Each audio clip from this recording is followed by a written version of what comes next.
Mga boss, yung inubra ko ng mga boss, niwildingan ko siya ng mga boss, ng patbarang madamol mga boss, no. Tinubunan ko lang yung sa loob mga boss para hindi mapasukan ng mga welding rod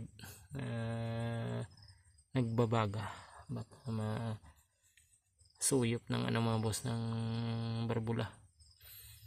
Medyo na siya mga boss, gumalaw ng konti.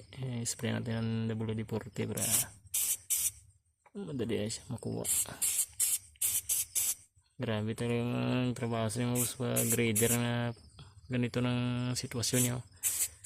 Pila nakatuig bago matandog.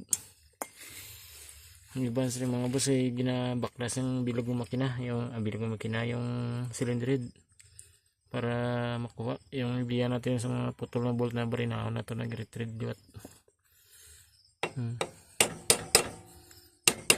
Gahulag na siya.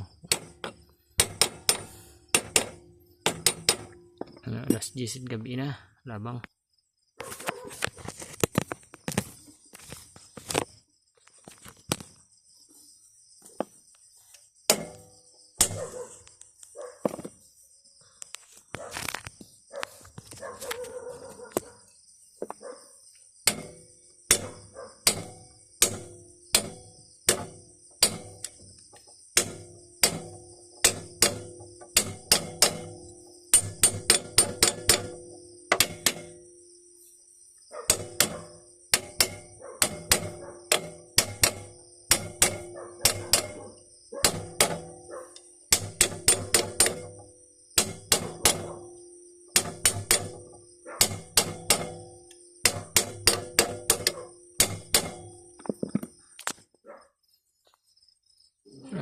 Grabe kapilit.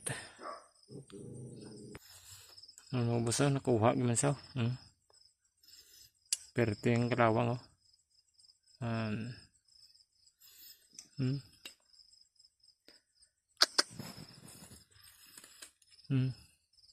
nilipnan nila sa mga boss, lapat kay basi kaunan sa sulod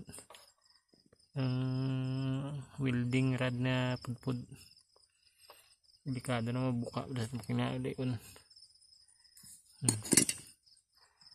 ungo naman natin bulo na radwa.